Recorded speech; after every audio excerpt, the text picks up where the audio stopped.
Your prayers have been answered. It's Sanctuary of Reality, my comic review series. Today we look at Church and State Chapter 29, which is not only the conclusion of Subbook 3, which was aptly titled Church and State, but also the end of Phone Book number 3, Church and State Volume 1, in Cerebus issue 80, Causality, Casualty.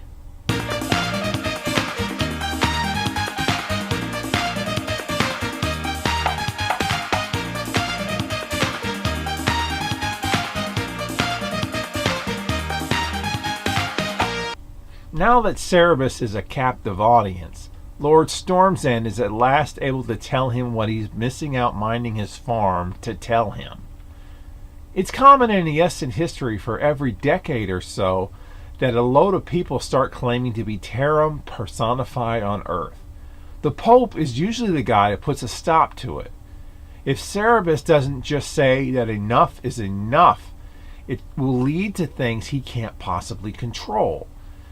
The farmer is about to point out that the mountain is growing when Red Sophia barges in and asks to talk to her husband privately.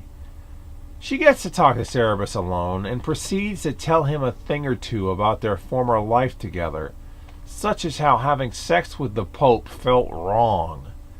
Luckily, Cerebus gets pulled into the wall by Lord Julius, where he no longer has to listen to Sophia. But less fortunately, he's there to tell him someone who claims to be Terram is outside the building waiting to see him. Who is it? Why, it's Thrunk, the gigantic stone body animated by the consciousness of Necros the Mad from issue 12.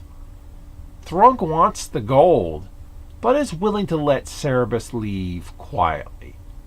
Most Holy refuses, so Thrunk smashes his way through the hotel to grab him. Cerebus evades and soon runs into Bran, who's having a crisis of faith, considering that his people, the pigs, worshipped a giant statue after all. It leads to him believing he chose incorrectly, and he immediately commits suicide. Thrunk finally grabs Cerebus. What will the being claiming to be Terram do to the Pope of the Eastern Church? Sadly, we never see Lord Stormsend again. He wandered out of the room and just vanished.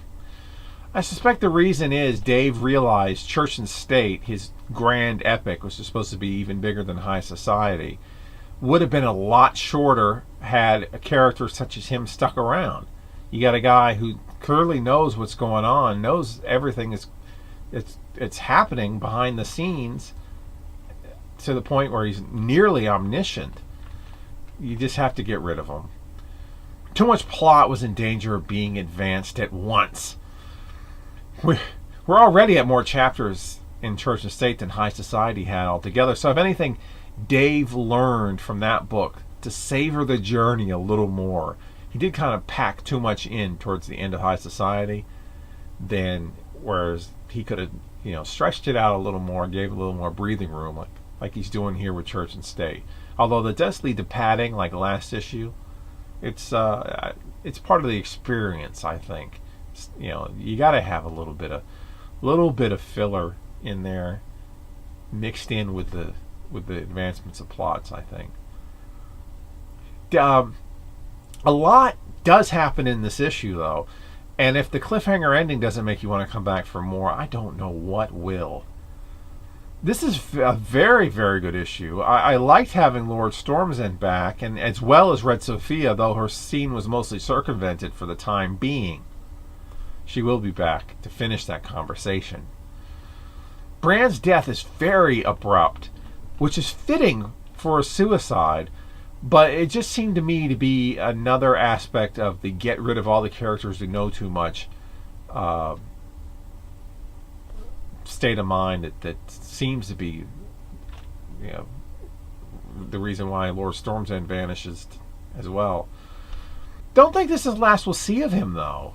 His story is not quite finished, even though his life is.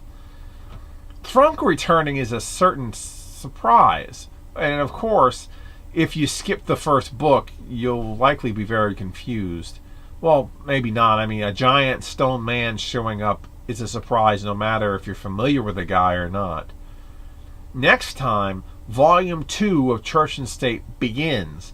But first, another bonus video, this time focusing on Cerebus Jam with a bunch of all-star creators.